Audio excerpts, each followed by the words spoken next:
Welcome back to more Pikmin 3 Deluxe. Last time we collected more fruits, so this time we're starting with another part found. I won't lie to you, this will be difficult, and you'll have to take down more tough creatures than you're probably hoping for. Here at Hokotate Freight, we believe in doing more with less, so get it done without making any more Pikmin. The President. Mission Log Day 9. I followed the signals into a cave where I found the Chronos reactor. It's hideously filthy, but fortunately intact. This is just the thing I need to return to Hokotate, piloting the company's ship. It's an open question how I came to be so far below the ground, but I can't worry about that now. My priority has to be getting it back safely to the surface.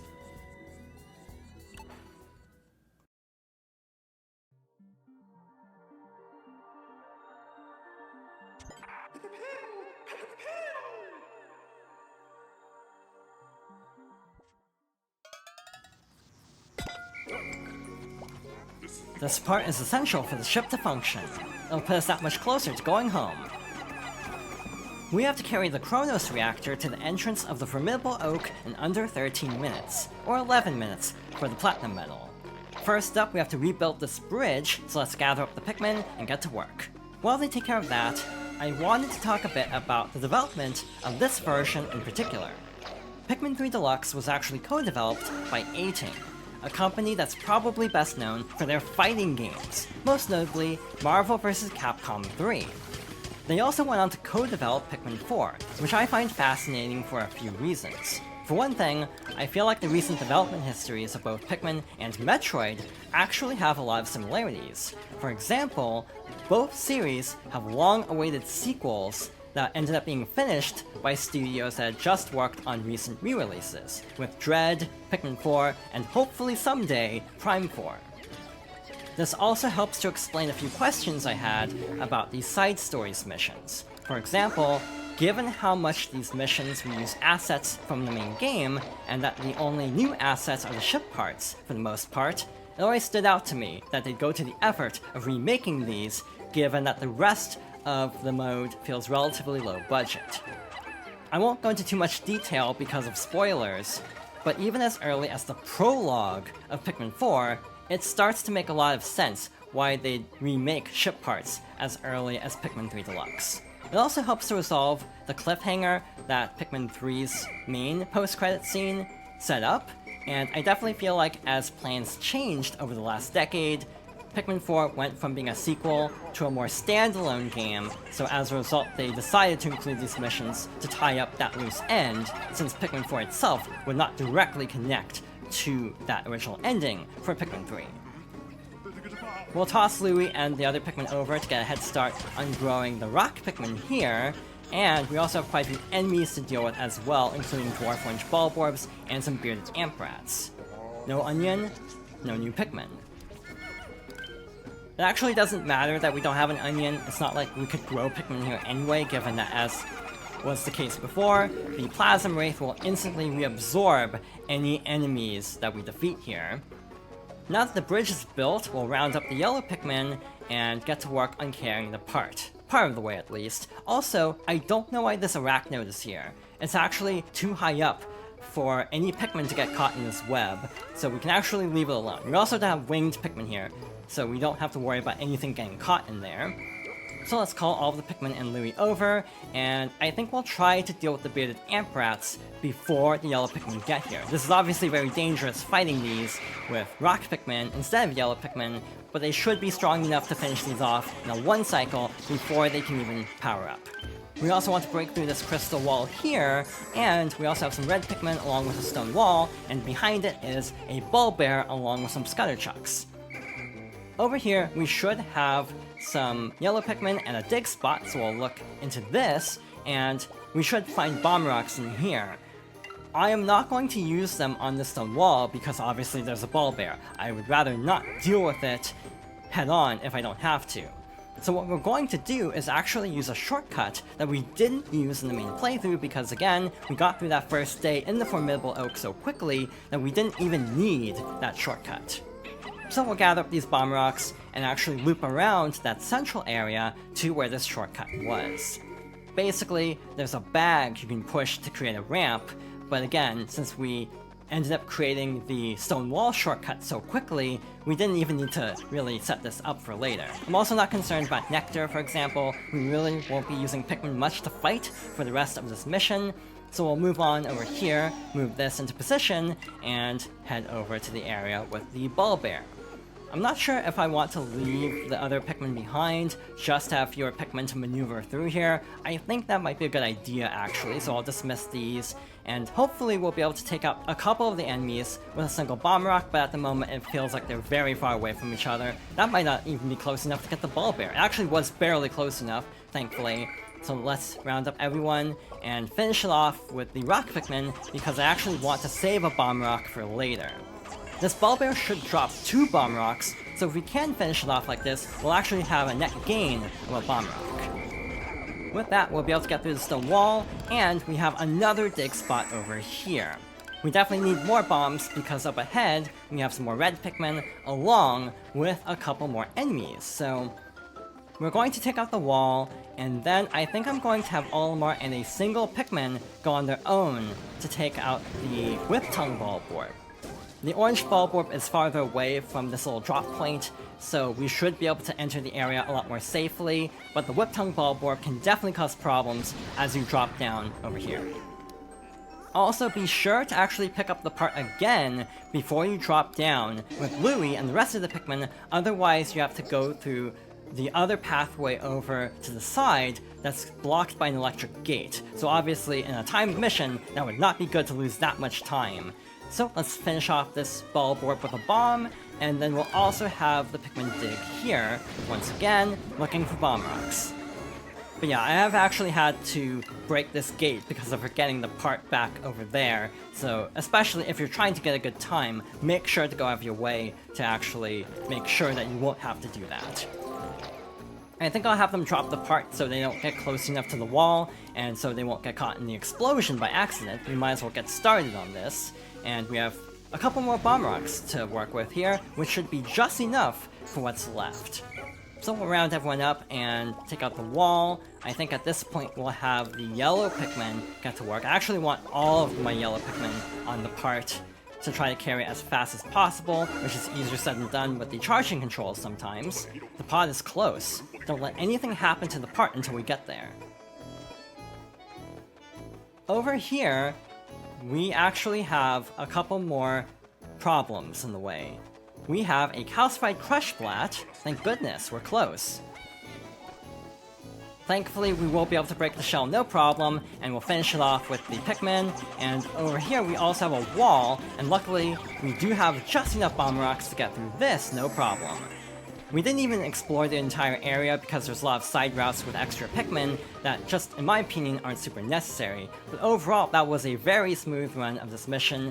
Everything went as smoothly as possible, so that basically wraps up our penultimate mission.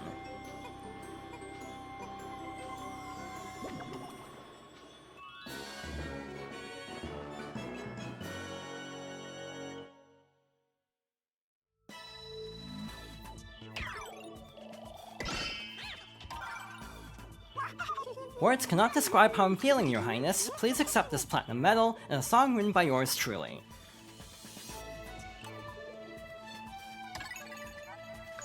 We've got another part, and better yet, the radar has picked up a few more. The last few parts are clustered in one of the surrounding regions, but we're having trouble pinpointing their locations. My guess is that the local wildlife swallowed the parts out of curiosity, which explains why we've seen no sign of them. Getting them back will be tough, but that's the job.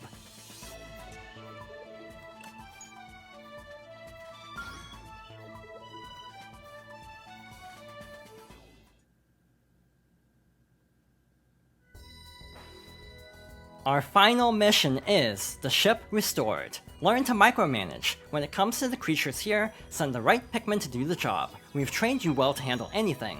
Okay, so we didn't train you, but you should be ready for surprises by now anyway. The President. Mission Log Day 10. I found a point where all the signals from parts seem to converge. If I can recover them all, our ship will be fully restored. The downside is that I'm picking up a worrying number of readings from hostile life forms. I don't think I'll be retrieving those parts without a fight. What's worth fighting for, if not the chance to see one's loved ones again? Hokotate, here I come.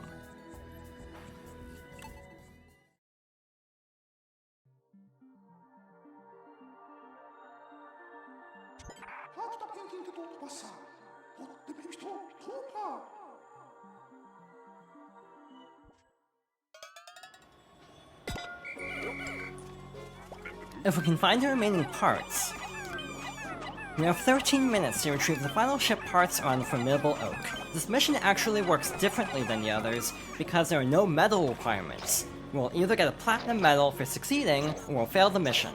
There's no in-between. First of all, I specifically want to toss blue Pikmin into these candy pop buds. I'm pretty sure you're intended to have 20 of each type, but as usual, the blue Pikmin really don't get much to do here, so I'd recommend holding on to as many red and yellow Pikmin as possible instead. I do like how this mission starts you with the 3 original types from Pikmin 1, but it does further emphasize how underused the blue Pikmin are compared to every other type in Pikmin 3. Down by the original landing site, we should have a ton of enemies that we'll have to fight. Where do I begin? Each one corresponds to one of our types of Pikmin, but in most cases, we can fight them with unintended types. For example, it's very easy to defeat a bearded Amprat without yellow Pikmin, and even the Pyroclast mixed Slooch can be damaged with rock Pikmin as long as you whistle them back after they catch on fire. The only enemy here that requires a type of Pikmin is obviously the calcified Crush Blat, but once we break the shell, I think we'll actually finish it off with the red Pikmin because it'll be a little bit faster. To be honest, I wish the blue Pikmin got some sort of additional trait, like the red and yellow Pikmin, because again, the yellow Pikmin can be thrown higher, and the red Pikmin are better in battle, meaning they have other uses, even when their elemental strengths aren't in play. Meanwhile, the blue Pikmin are basically useless if there is no water, and in Pikmin 3 especially, with the winged Pikmin, you can circumvent a lot of challenges meant for the blue Pikmin. But with that being said, we have our first ship part of the mission, the Repair-type Bolt. We'll have the red Pikmin carry this back, and then we'll take the yellow Pikmin over to this arena. The part's all sticky. I hope it's not broken. Getting closer. Next up, we have a golden Baldy Longlegs. I'm a bit torn about this fight, to be honest. On one hand, it's actually fairly easy, given that it's just a recolored Baldy Longlegs. On the other hand, it does have a couple of cool Easter eggs. For example, its golden coloration actually makes it look more like a Beady Longlegs from Pikmin 1 and 2. It also has a unique battle theme, which is actually a remix of Pikmin 1's title theme. So even though it is a relatively easy enemy to defeat, and a little bit disappointing for our final mission, it does have a couple of cool callbacks to the older games. But either way, it drops the analog computer. Let's have the yellow Pikmin carry this back, but we are not quite done yet. We need to go get the rock Pikmin and head to the far side of this arena because there's still one more enemy to defeat. Unfortunately, it's not going to be any tougher though, so in general, I do feel like this mission is a little bit anticlimactic. But as we head over here, the final enemy should emerge, which is a golden hairy Longlegs. To be honest, given that we have rock Pikmin for this mission, this is completely trivial. We have no risk of losing Pikmin here, so we can basically take our time and finish off this final boss.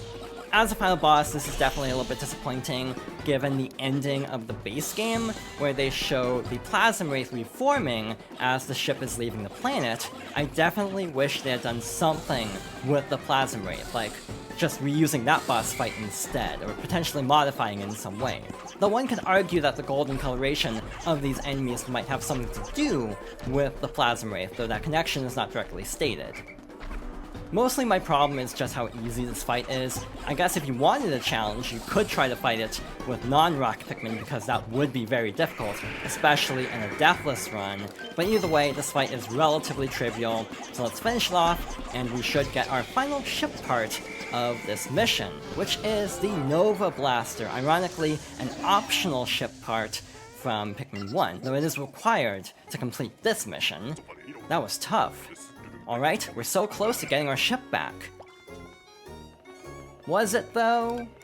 Again, I do feel like this mission is a little bit anticlimactic.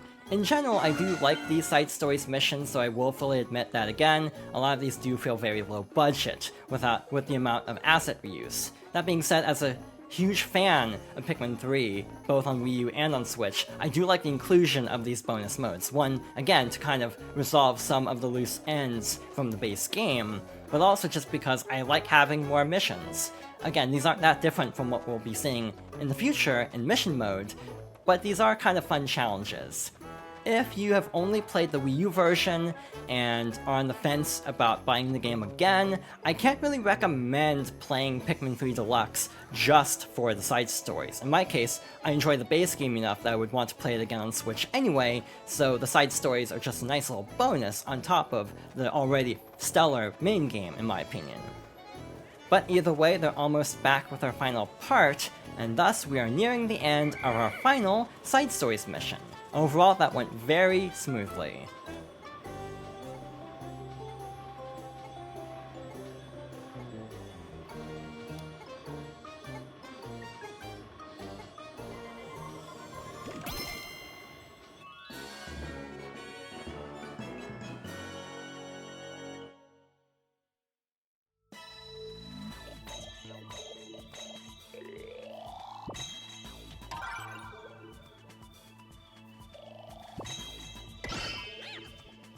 Words cannot describe how I'm feeling, Your Highness. Please accept this platinum medal and a song written by yours truly.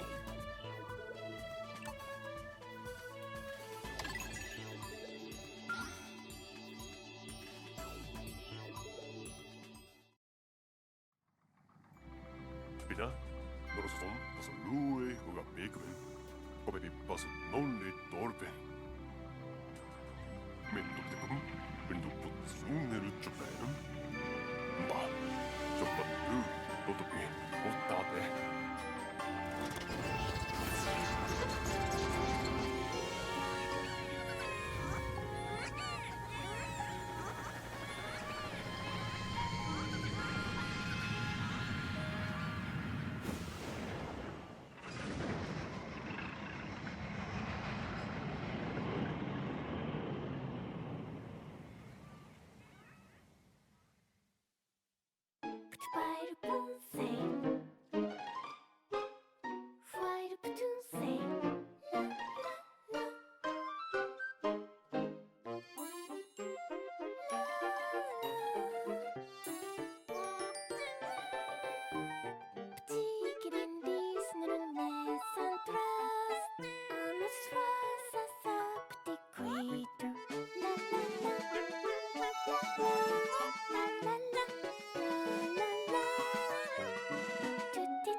If you needed more evidence that these missions were relatively low budget, I like how Olimar and Louie barely have any animation in that cutscene, and also the frame rate is abnormally low compared to anything else in this game. But with that, we've reached the end of Olimar's comeback.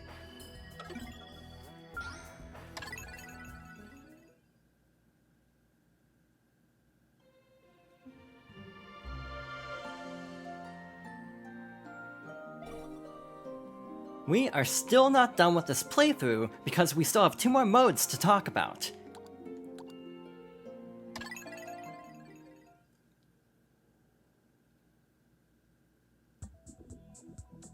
Next time we'll go over the mission mode types along with the 2-player battle mode, so thank you for watching and I hope you'll join me next time for more Pikmin 3 Deluxe.